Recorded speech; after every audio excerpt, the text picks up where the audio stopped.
household name in Karnataka. But for people who are joining us from different parts of the country, I'll try and give a very short introduction. I may not do full justice of the various roles that he sort of dons and the hats that he, roles that he plays and hats that he dons. He is a 1985 IAS officer. He's been the Municipal Commissioner of Hubli Dharwad. He has been the District Collector of Mysore, and where people fondly remember him for all the work that he's done. And right now, he's the Secretary of the Department of Information and Public Relations and Labor Department. So it's indeed a pleasure to have you with us today, Captain, and hopefully we can pick your brains about some of these very contemporary topical questions that may not have an answer. Some of them may not have an answer, but we definitely want to know your thoughts on them. Before we get started, just a little bit about the structure of the conversation. We'll have 5 to 10 minutes on your work on DIPR. We'd like to understand what is the work, what are the priorities that you have for the department. We'll then move on to your role as the Labor Secretary, where we have some questions on labor, welfare, etc. And then we'll also want to know about your thoughts on how can civil society and NGOs work hands in glove with the department in sort of scaling impact and reaching underserved communities. If you're okay, then we can get started, Manisa. Yeah. Please go ahead. All right. Thank you so much. We're just starting with your work as the DIPR, right? Your work as the Secretary of DIPR has brought in a fresh outlook to the department. Some say that you've brought the PR back into DIPR. What are your operating principles? How do you visualize what the department can do? And it'll also be nice if you can share some more information about the Janasnehi model that the government has implemented. Okay, thank you, Rajita. I think at the outset, let me just give an overview of how the department functions or the government, so that we'll be able to understand what I speak in the later part of this interview.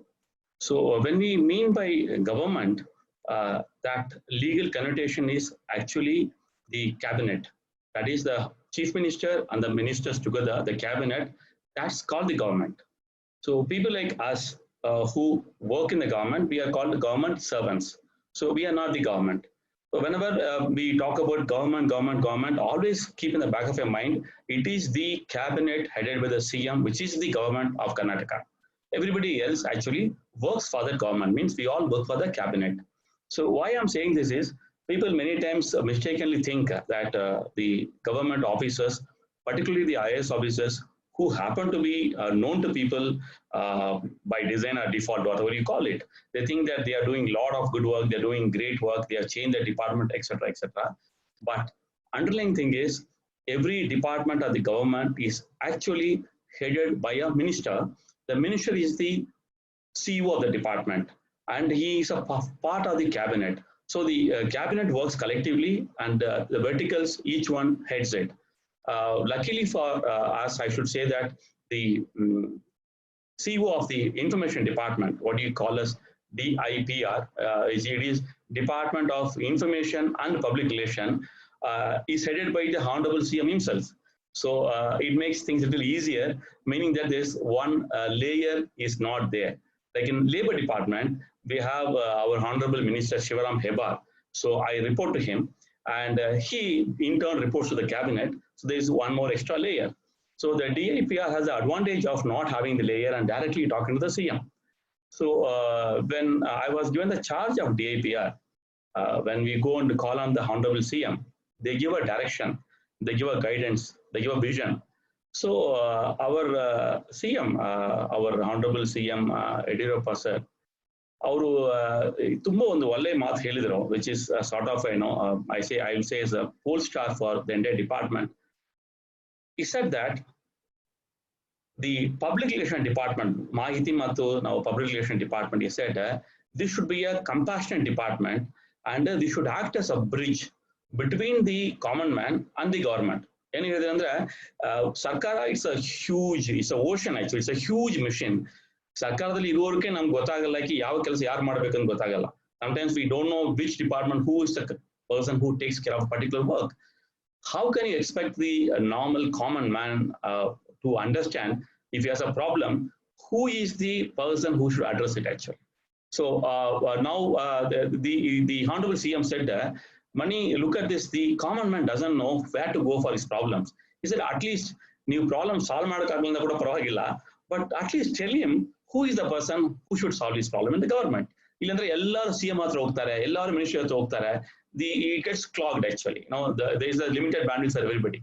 So that's how this Janasnehi was born. And the change in the department is thanks to his vision. I consider him as a very, very compassionate human being, our Honorable CM. So he told that everybody should be able to have some place where they can talk and where they can get a response from the government. Good governance, our CM sir believes, is a government which is responsive. So that's how we started this Janasnehi. It is a very simple program where we said, Yar beko sarkar jotege matadbekandra banni navidivi mi jotege. You talk to us, we'll reply to you. So responding to the public is the first goal of Janasnehi. And second is, Snehi Andra now in a healthy orko, we are a friend actually. So we want to do some work in the government. Like you'll ask a friend, that will tell you actually. This will be given by the DIPI department to the public. Thus, we assist him, we act as a bridge through which he can walk to the concerned person. So that is called Janasnehi program, which is the brainchild of our Honorable CM, which we are running on a pilot basis since February 4th. Shuru madidro. COVID bantu, otherwise would have by the time finished the pilot and would have gone on a full-term basis. Yes, Rajata. Thank you, Mani sir. So a government that is compassionate and that is open is winning half the battle. On that note, we can shift gears to the questions and your work in the Labor Department. Just one note to our viewers today: we have disabled the chat option on the Zoom video platform because of security reasons. But if you do have questions, please do tweet it on our handle @IndusAction. We will be moderating questions from there as well. We have received over 200 questions on the registration link. So we have a lot of questions that we will be directing at Captain from that repository as well. But we will also be opening up our chat boxes 45 minutes into the program. So there are 3 ways in which we have crowdsourced the different thoughts that there are, and we'll be directing at Captain. Thank you so much. So moving on to your work with the Labor Department, right? Let's start with what were your priorities when you took charge? How did COVID sort of change it for all of us? And because COVID has happened, how different are things going to be for the department, right? All 3 scenarios would help us understand where you're coming from. So Rajita, thank you for asking the question about Labor Department. Today is the Labor Day, the Workers' Day, May 1st. So let me wish all the participants here good wishes on the Labor Day. We all of us are workers, all of us are laborers in one way. But still, the Department of Labor, Government of Karnataka, only takes care of a certain section of the employees. So how do you define it? Why the Labor Department has to care for somebody and not care for somebody? This has been asked in Twitter many times, so I take this opportunity to clarify it. Ideally speaking, the relationship between the employer and the employee is a private affair. Ideally, you don't see the need for the government to go into that. I want to employ somebody, I call the person, so he is ready to work with me. So we both have a contract. I say that you have to give so much of service to me, and in turn I'll pay you. So it's a contract between 2 individuals. So what is the logic for the government to come in between? There's a historical reason, as we all know. In fact, this May Day or Labor's Day, it was started to celebrate as a mark to what do you call it, to actually bring down the working hours from more than 10 to 12 hours to 8 hours. There was a protest which happened in US, and they successfully brought it down to 8 hours a day. Otherwise, earlier people were working for more than that. So why they have to protest and get it? Because the transaction relationship between the employer and employee was distorted. In the sense, it was distorted towards benefiting the employer. because the employer are less and there are many people who get employed, they have a natural advantage of able to fire somebody or ask them to do work which otherwise the employee would not have done actually. So then we realize that there is an imbalance in the relationship. So there's a need to go and compensate or to support those who are on the receiving end of the relationship. That's very logical. But then we also realize that not all the category of jobs are the receiving end. We know that there are certain jobs where the employee is an advantage. For example, you talk about professors, you talk about the IT guys, and also if you are really talented, the companies actually go to the campus and they select you actually. So the very fact there is campus placement shows that it is not the employees who are not always the receiving end. Sometimes the market is actually giving advantage to the persons who work. So then there is no hard and fast rule. Somewhere we have to stop the line. So the government thought, okay, those people who are at the front end where there is nobody working below them. For example, the blue collar workers, majoritarily, they felt that this group is vulnerable and hence we have to support them. So they brought so many labor laws. When we got independence, there were so many labor laws which started protecting them. How do we protect them? We do protect them in two ways. One is we ensure that the working environment in the industry or the factory or the establishment is having certain norms so that they take care of the health and hygiene of the worker. Safety also forms a part of it. So our department actually tells the factories and the establishment saying that this is the minimum requirement for starting a factory. For example, if you have more than 50 people in 100 people in a factory, you're supposed to have a canteen. If you have cranes and any moving machineries, you're supposed to have so much of safety norms. So thereby you protect the safety, health and hygiene of the employees. That's number one. Number two is we ensure that they pay those people, the blue collar workers, adequately. So we come up with something called a minimum wage. So there's no minimum wage for the IT engineer, but there's a minimum wage for a person who is working in a garment sector. A person who is, say, working in a particular factory, there's a minimum wage. So there are 84 sectors where the minimum wage is prescribed, and nobody can pay less than that wage.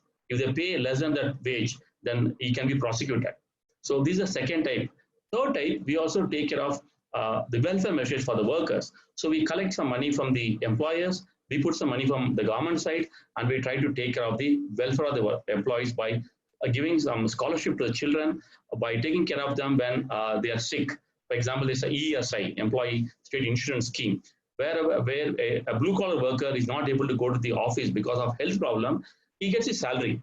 And he wants to go to hospital for treatment, any number of lakh, 5 lakh, 10 lakhs, we provide them the money so that he doesn't have to pay from his pocket. So this is the role of the labor department.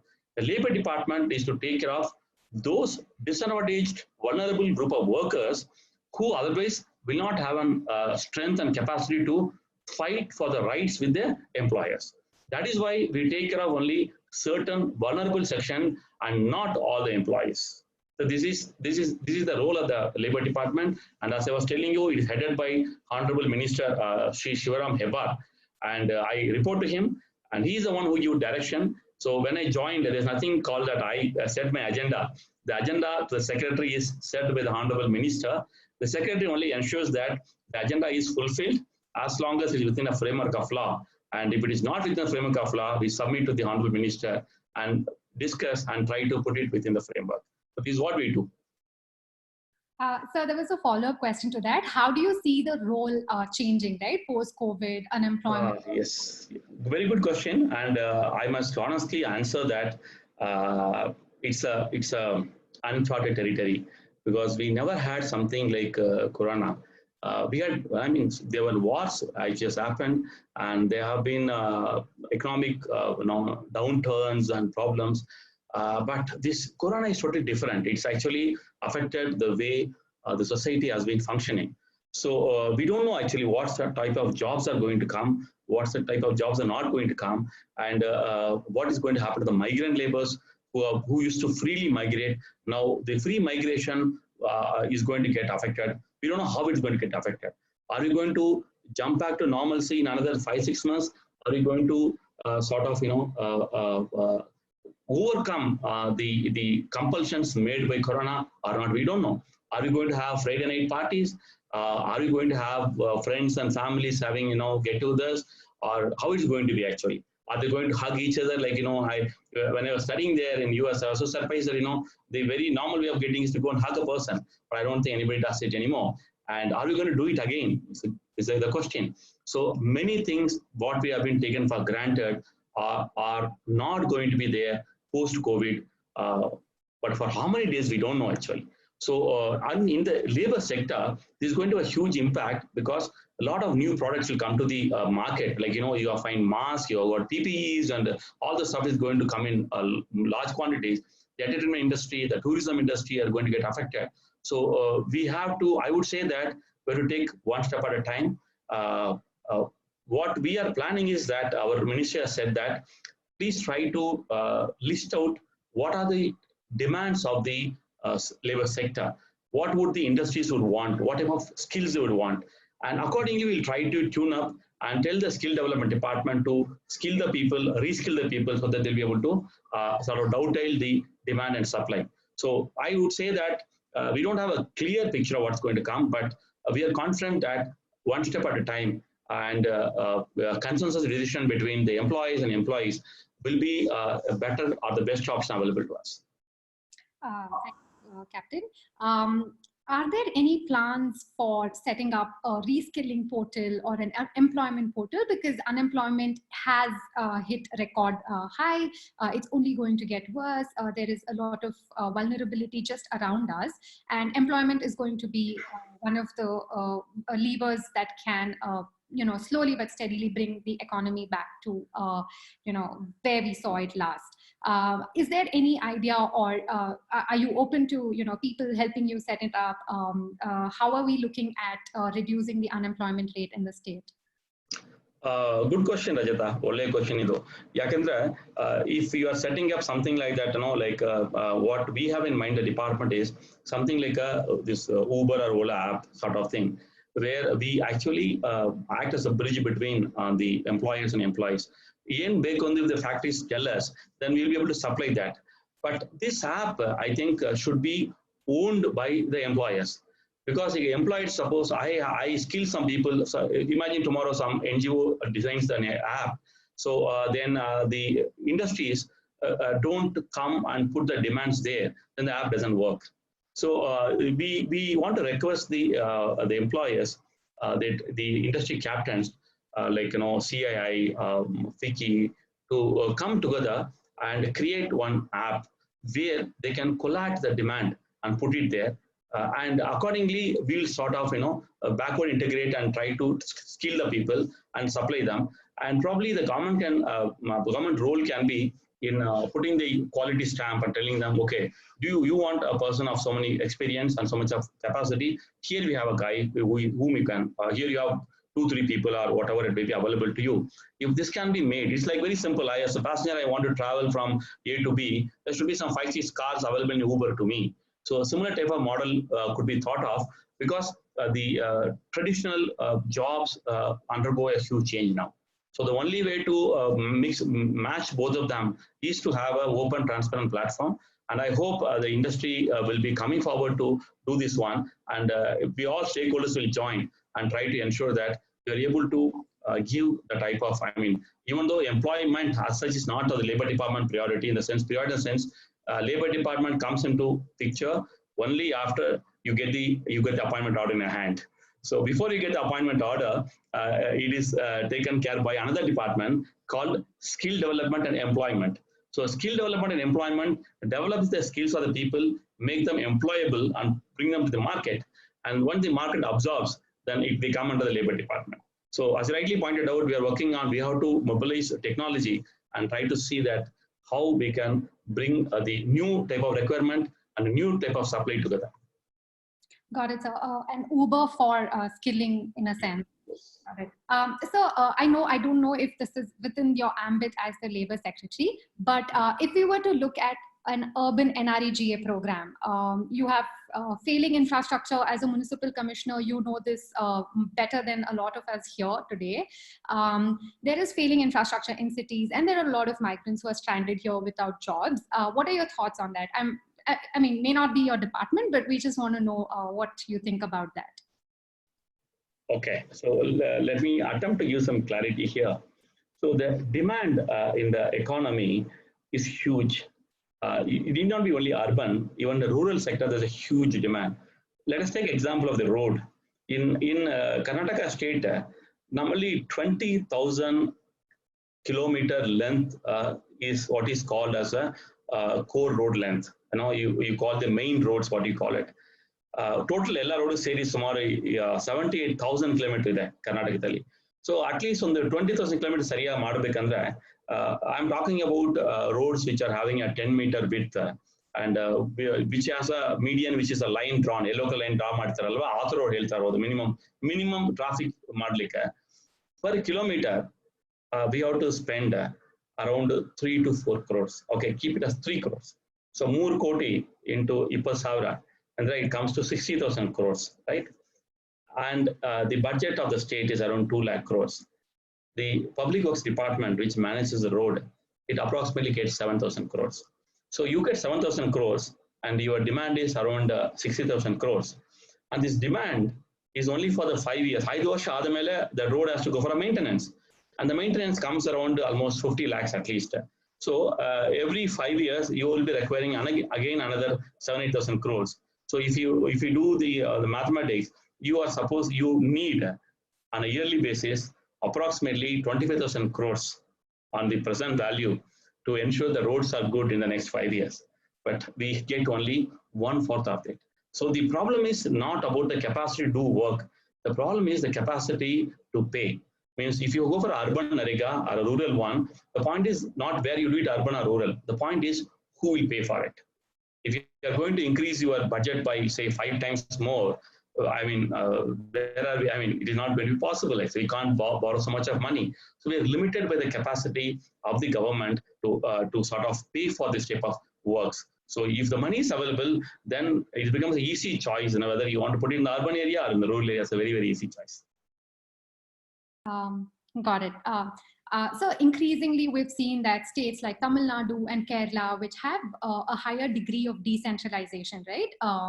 Like the 74th and the 73rd that have been implemented in far better degree than in some other states, have managed to respond to these distress better. Do you think that unfortunately we needed a COVID to probably heighten the need for devolution? And do you see that happening in Karnataka? Because there is a lot of scope for devolution of funds, functions, and functionaries. And what are the bottlenecks? And do you see that maybe there is finally demand, to go to the root of these GPs or these wards and probably build capacity there? Okay. So I saw that question actually. So I was thinking about it. See, this question is coming because COVID is a public health issue. So when you say it's a public health issue, the involvement of the people is very, very important. So whenever you have a requirement where you need the cooperation, support of the public, then decentralization works. At the same time, it has limitations. For example, instead of COVID, imagine there's been a war, then decentralization doesn't work. Then we need to have a single captain, a single leader whom we all have faith and who can take decisions without the need for any consultation. You don't go and consult people when there's a war. So I would say this way, decentralization has its own advantages, centralization has its own advantages. But I would say in case of such public health issues, decentralization systems which are decentralized already, they help a lot. And in general, development activities work better in a decentralized environment because decentralization also has an element of transparency in that. So this is the transparency. The transparency leads to improved trust in the system. So when there's a trust in the system, things work beautifully.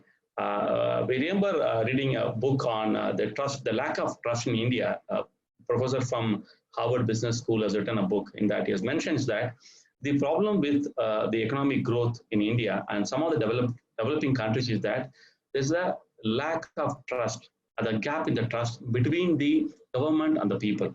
So when we don't trust the government and we don't trust the environment, then people don't like to take a risk.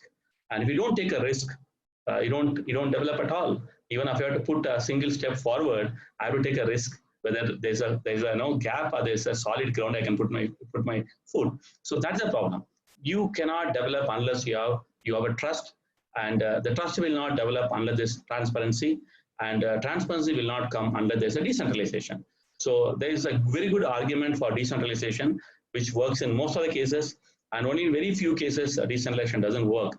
Probably we have to come with a system where we can tell, okay, this is the part of time that we should be decentralized, and when this happens, the decentralization is locked up and we go for centralized thing. And for COVID, decentralization actually worked, and for most of the cases, it will work.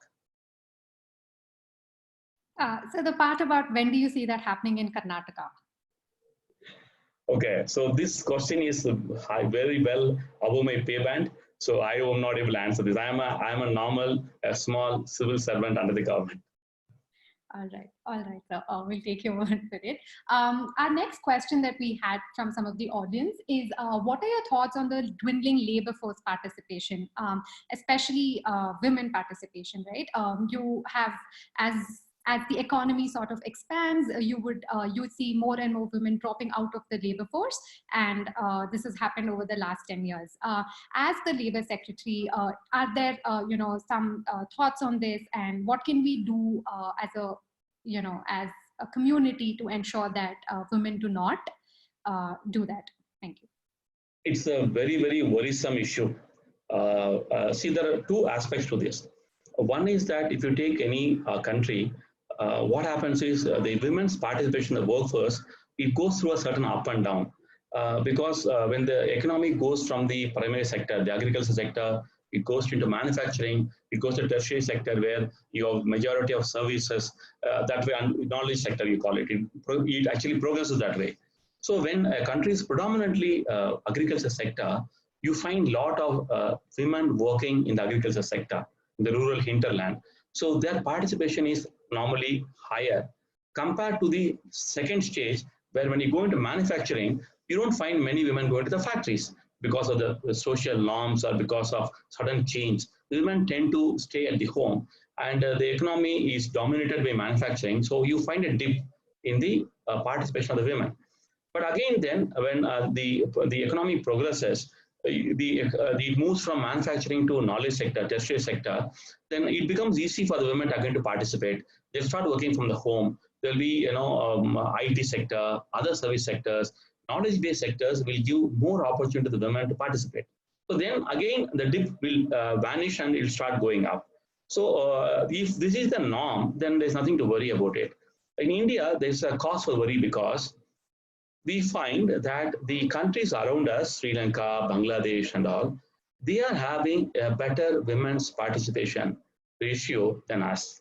That's the cause of worry. So I think we are not sort of discussing or prioritizing this issue, unfortunately, in India, because I think, as people call that we are a patriarchal society, we do not allocate sufficient amount of time, effort to discuss the issues which are concerned with women. So this has not become a priority. I have not seen many seminars happening on discussing about why women participation is low. If you ask how many times our parliament, our legislative bodies have discussed it, how many times it's come on the headlines of the newspaper, it does not get the optics it's supposed to get actually.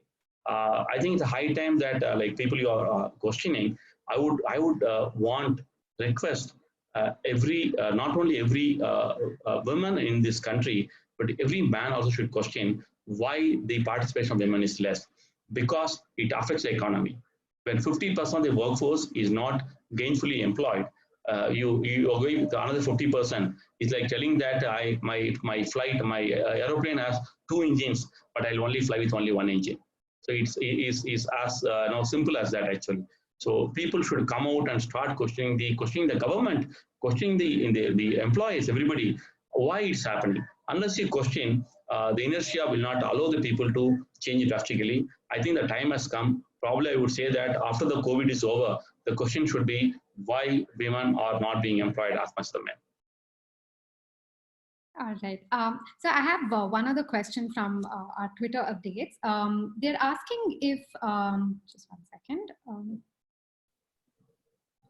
Yeah. So we're just asking, Captain, could you please let us know what labor acts apply to IT employees, if at all they apply?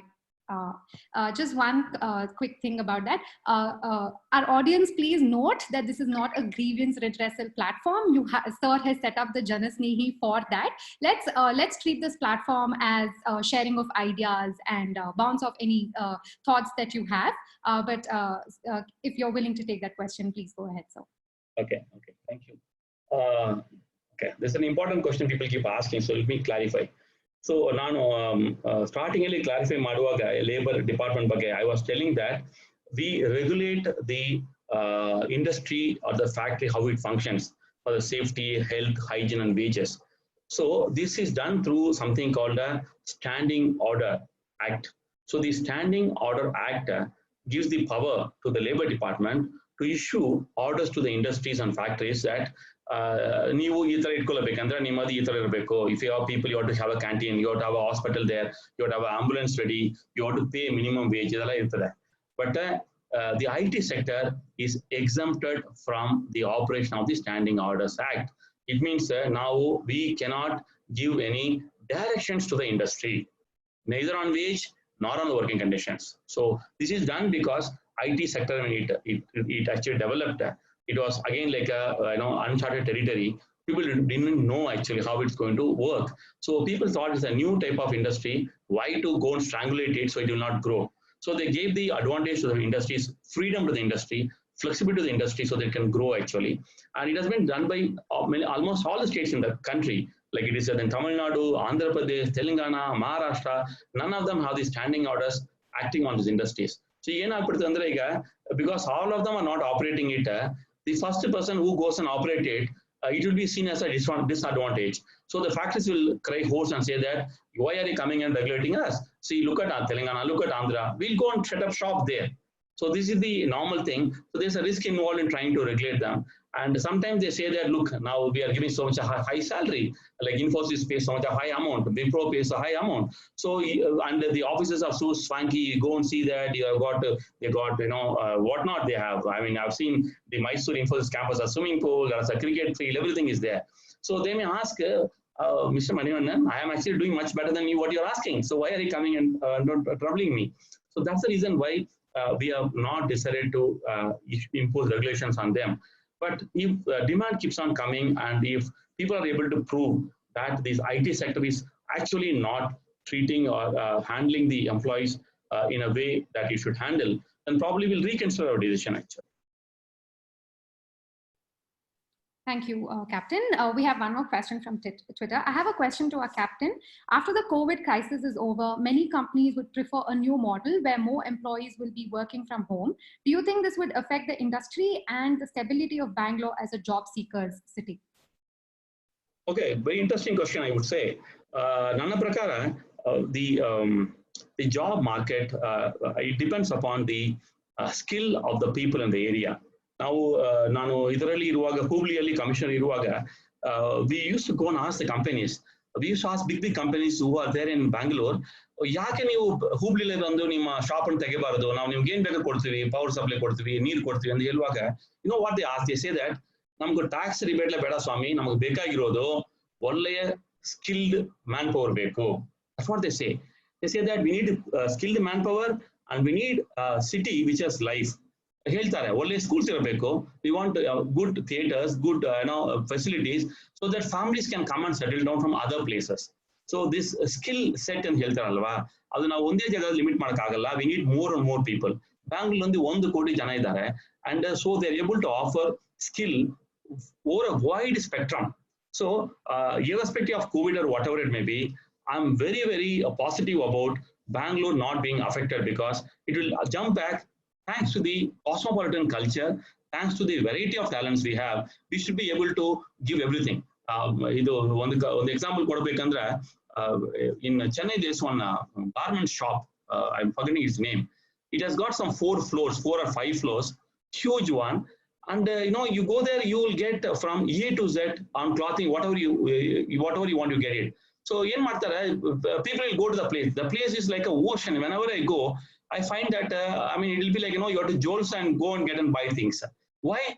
Because you got everything. So as long as Bangalore can provide the talent pool, a huge talent pool like what we have now, industry will definitely it will grow and it will blossom in Bangalore. Got it, sir. We also have our viewers asking in, what are your thoughts on the labor code that was introduced in Parliament? Would you like to go in for that? Like maybe your personal view and your official view, when we'll ensure that we bleep out the personal view. But I think the viewers want to know what you think about it. Okay, it is strictly my personal view because I am not authorized to say the official view except the Minister for the Labor Department. So you should ask him for the official view. My personal view will be like this. Time actually changes many things. What is correct now, what is right now, will not be, may not be, need not be right after 10 years. So the laws and regulations, what are available to me now, have been made, quite in the past. For example, the Industry Standing Order Act or the Factories Act, it's been legislated in the year 1948. So 1948 and 2020, there's a huge difference. So I will not be able to wear the same shirt I was wearing when I was 5 years old kid. So I have to change my shirt. So the rules, regulations have to go through a change. And I am very, very happy that the present government in Delhi, the government of India, has taken up the task of going for a comprehensive change. Because over a period of time, when they kept on enacting rules and regulations, there's a lot of duplication actually, because each person want to give importance to a particular aspect, and they end up having sometimes contradictory acts coming in the same sector. So the 4 codes which has been proposed by the government of India, I actually in general welcome it because it's a comprehensive revision. In fact, I would expect that a complete revision should happen in every sector actually. It is high time that we have to do it. So, this Sarkara madide, tumba sandosh agide.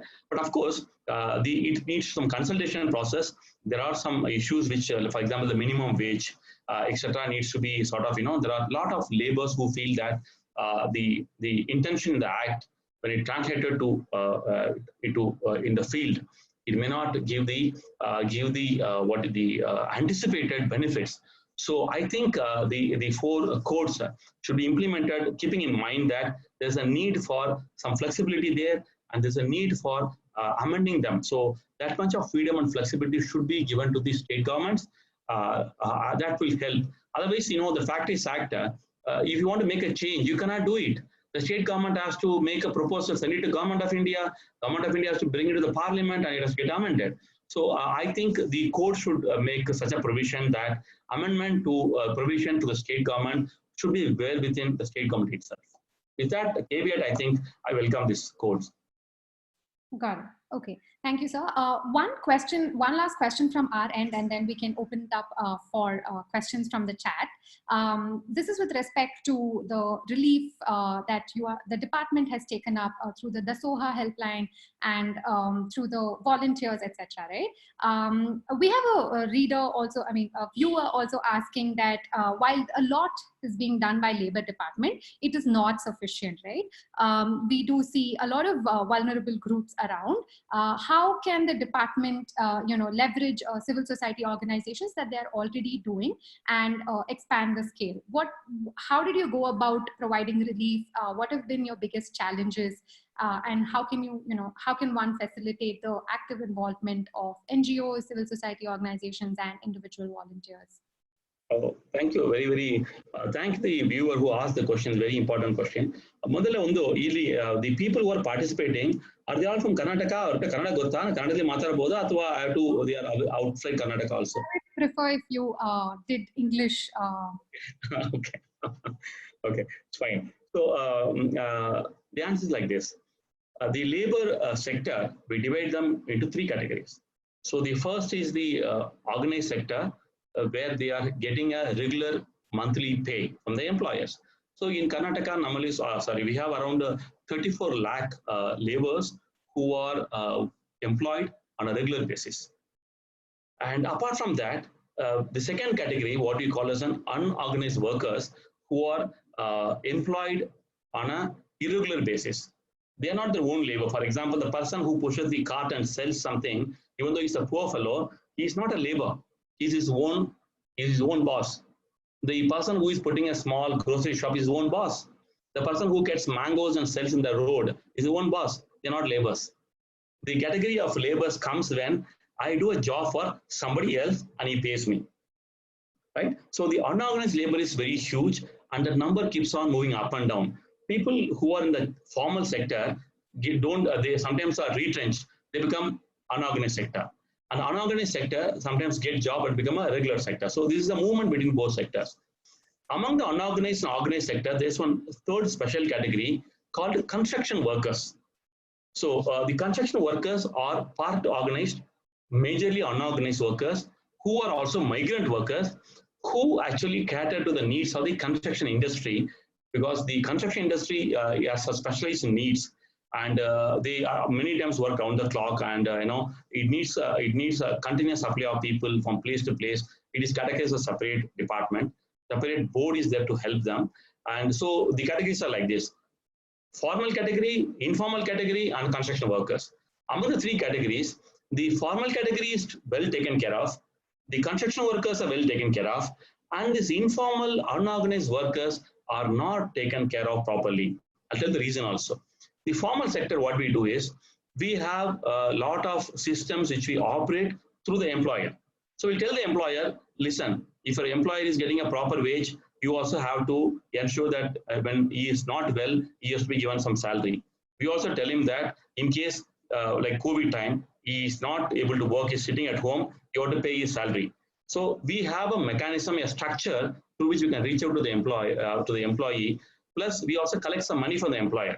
There's a board called Labor Welfare Board. So the board, what it does is, it collects money from the companies, it collects some little contribution from the employees, keeps a corpus, and whenever there's a problem, we use the corpus to help them. We give it to them when there's an accident, we give that money to them for the children's education, etc., etc. So we also have one Construction Workers Welfare Board.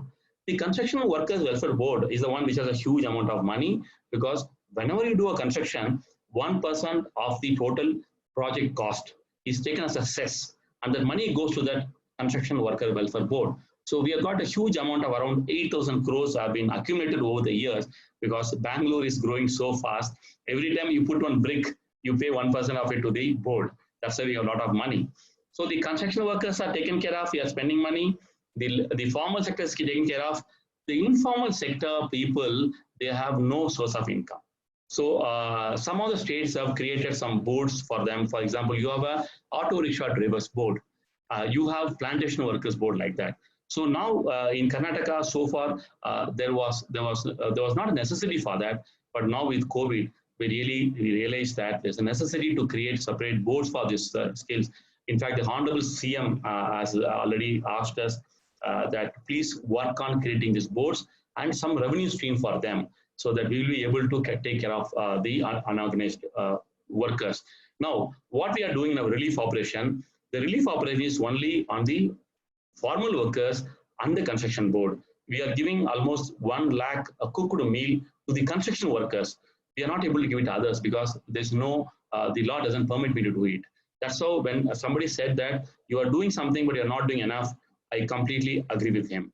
I'm not able to do enough because there's a gap where I don't have a revenue stream for that. So I take care of both the ends, and the major thing, maybe the 60% of the population among the workers comes under this category. They're not able to do. So we are not just leaving them like that. What we are doing is, we actually ask the local governments, means the deputy commissioners of each district.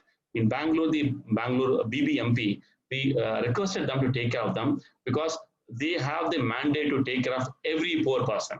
So BBMP takes care of not only the unorganized laborers, it takes care of poor self-employed people like street vendors, what I talked about, they take care of them also. So any poor person is being taken care by the PDS, that's a ration shops, now give food to them free. It's happening in Bangalore and throughout the state it's happening. The Honorable CM has in fact said that give it for 2 months, give it to them now itself. So it's like this. If you're a poor person, if you have a PDS card, you get free rice and other grains. If you do not have a PDS card, there also they say that if you have applied but not yet got, around 2.4 lakh people in Karnataka, they also are eligible to get now.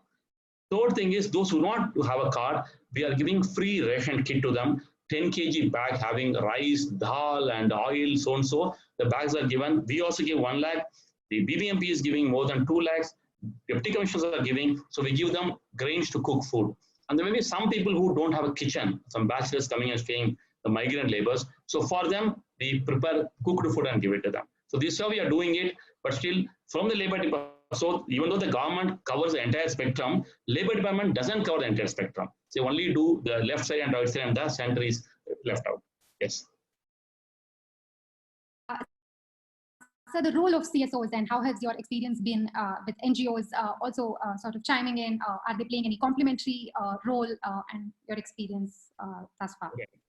I must say that I must appreciate and salute the role of NGOs, not only those who are cooking food and distributing, but NGOs doing so many other activities. Somebody has done, you know, that if I remember right, it is Sol Ninja or something like that.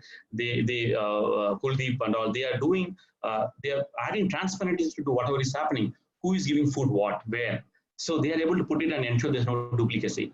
And there are people who are ensuring that that medicines from one point A to point B are taken care. There are volunteers are working. In fact, even in our DAPR, we have got some 25,000 volunteers registered, and 50% of them are working actually. So I salute the citizens who are having this compassion and taking time to do work for the people, because even though the government is providing things, there is a gap between the communication gap between the people who want, who need this, and the government, because we have opened a helpline 155214, but all the people may not know the number. All the people cannot reach the government. So where they go, they just ask the neighbor actually. So the neighborhood people are helping a lot. And I think that we should be thankful to them. And a lot of huge chunk of the population, poor population, are able to get food thanks to the NGOs. And in DPR, we are real estate. That is why we have taken on board. We work very closely with them, and they are very, very critical part of any of this, public initiative. So I'm just going to read out some of the questions that we've been getting on the chat. Siddharth from our team talks about something that you spoke about during our meeting last, about authoritarianism in situations like this. So he says, Noah Harari, the author, the author talks about how the increase in centralization of power with the state during a crisis gives the state more a reason for follow through, set up a surveillance post the crisis as well. In such a scenario, what are your thoughts, and how can we build the trust between government and citizens? Okay, so I was just talking to my friend. If I'm right, George Orwell wrote this 1984. In 1949 or something like that. So I remember that duration. It's almost, when he wrote the novel, it was 35 years before 1984.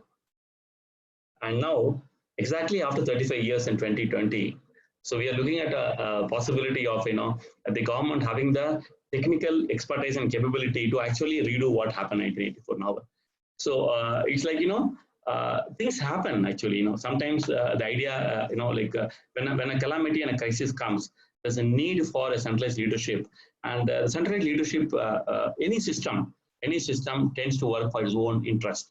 It is a decentralized system, it will work for decentralization. The centralized system will work for decentralized system actually. So that's a law of the nature. So if there's a centralization, it will tend to be more centralized, and it's the job of the support of the decentralization to keep asking for more decentralization. So it's a constant tussle, I will say, of the bargain between both the forces, and where the balance lies, we don't know actually. And the balance is dynamic. What appears to be an optimal balance in 1920 may not be the optimal balance in 2020. So it keeps on changing. We have to discover it by trial and error method. Got it, sir. A couple of questions on there's going to be a lot of retrenchment. The economy is not as vibrant as it used to be. While it does not come, like you just spoke about, it does not come within the purview of the Labor Department. Any other recourse that these employees can seek? Is there like a helpline, a board, etc., that can be set up even in the short term? Just some questions out of anxiety and general idea of where they're going to get their next salary, I think. Okay, so for the people who have been say terminated, retrenched, or salary not paid, we already have a helpline number where you can send a message only through Telegram. Voice calls, no WhatsApp. It's 888 44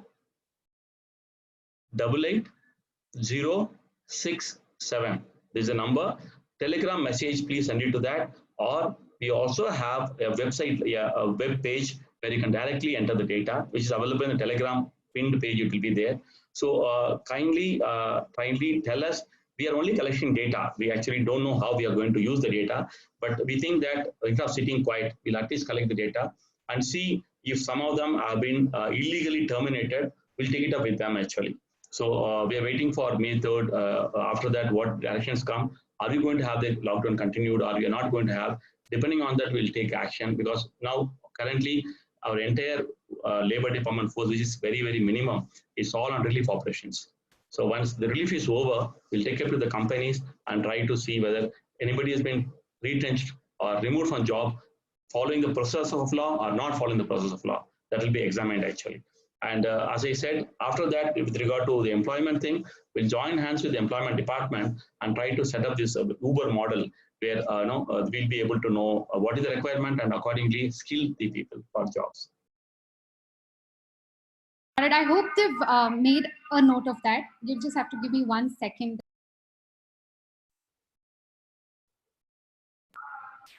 Got it, sir. There's also a couple of questions on this model that you have employed, right? 10 to 20,000 odd volunteers on the ground. They're asking what has been your biggest challenge in implementing something like that? Any insights that you can share for others as well? I actually give the entire credit to the officers who are working with me, because it is not at all easy for the government officials to work with the public. The reason being, the government system is more hierarchical, and it doesn't encourage people questioning you. You see a typical government department meeting, it will be a monologue. The chairman of the meeting, either I sit as chairman or somebody sits, will keep on giving what is to be done, what should be done.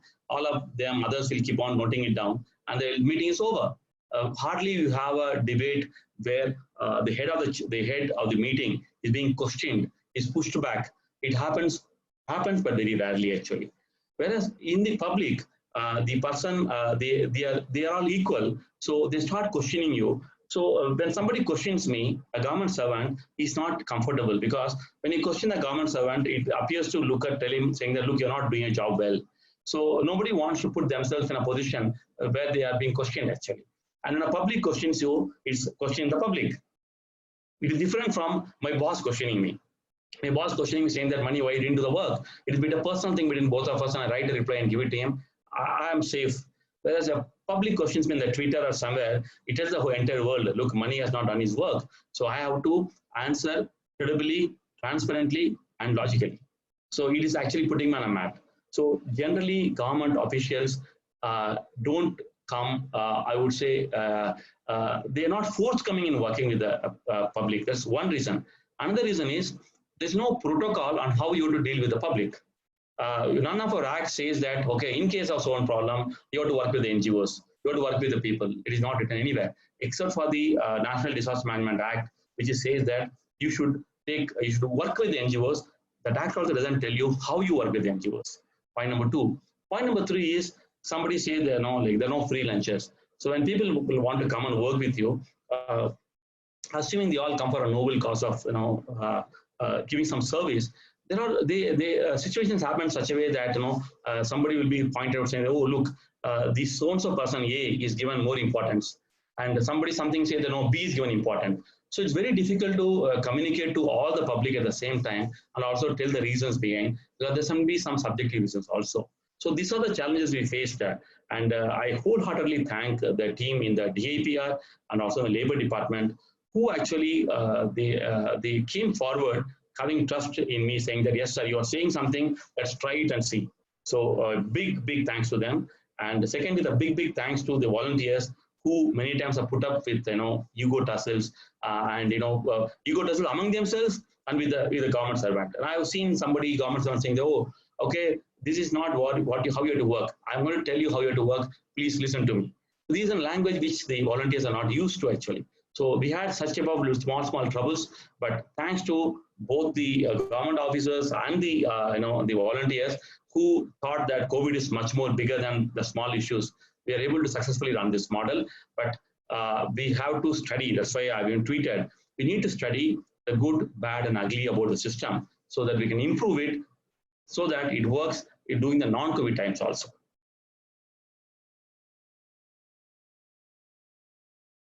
Sorry, there's one interesting question that I think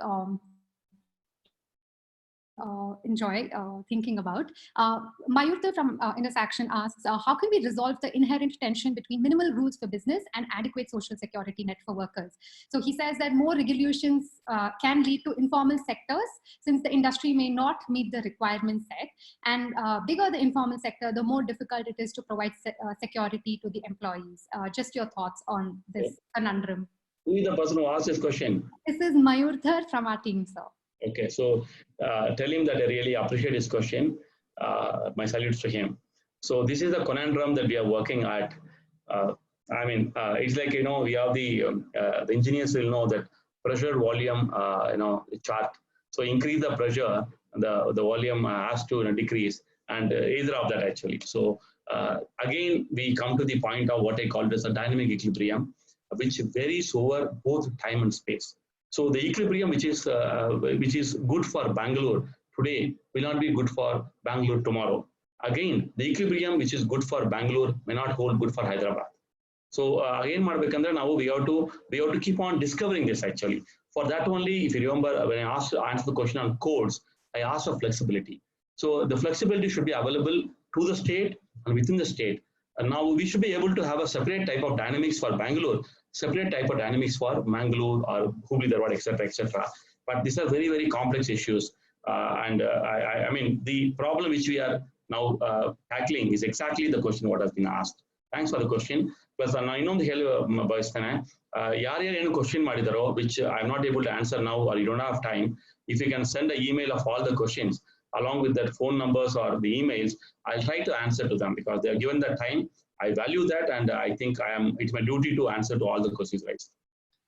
We'll definitely get back to you with their IDs and the questions to the best of our capacity, sir.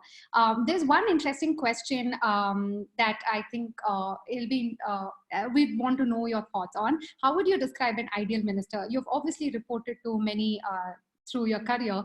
What do you think that there are qualities in a minister that would allow a government servant such as yours to sort of blossom and do work to the best of their capacities? The question is a little odd. I'll ask you why. It's like asking a man, how is it to be a lady actually? So I have never been a minister, so I don't think I'll be able to see. I can list out how, I can tell my wife how an ideal wife should be. I can give a big list of demands, but then she will tell me that my demand makes no sense actually. So like that, I will not like to speculate that how a committee should be, but I can actually tell how an ideal officer should be. So if you are to be an officer, should be officer or the person secretary. I think it should be sort of, I have seen, should be compassionate. Of course, you expect them to be very, very sharp, brilliant, rule-minded, honest, integrity, etc., etc. But all of them getting in the same package is very, very rare. I've seen few officers, seniors, but it's always there's a scope for a lot of improvement. So I would say the ideal team of minister and secretary should be like like they should be like working like a gear in a system. They have to rotate at the same speed, and they have to rotate and the right torque. Otherwise, either one of them get damaged actually. And it's normally the person who has more power gets less damage. All right. I hope whoever asked that question had something to take away from that. Manisa, we're at 5:30. This was our scheduled slot that we sort of booked with you. We will get back to you with the questions. We'll take down all the questions that have been asked here. A lot of them were to do with retrenchment, salaries, grievance redressal, etc. And I think you did repeat a number that we will circulate further, for at least as a data collection point to gather evidence. So yeah. There was just one generic question. Do Paurakarmikas come under organized or unorganized sector, sir? Paurakarmikas come under organized sector because they get regular salary every month. They are organized sector. So we regulate or help them through the employers. Okay. And they're asking, how can the Labor Department or municipal administration sort of empower them in different ways?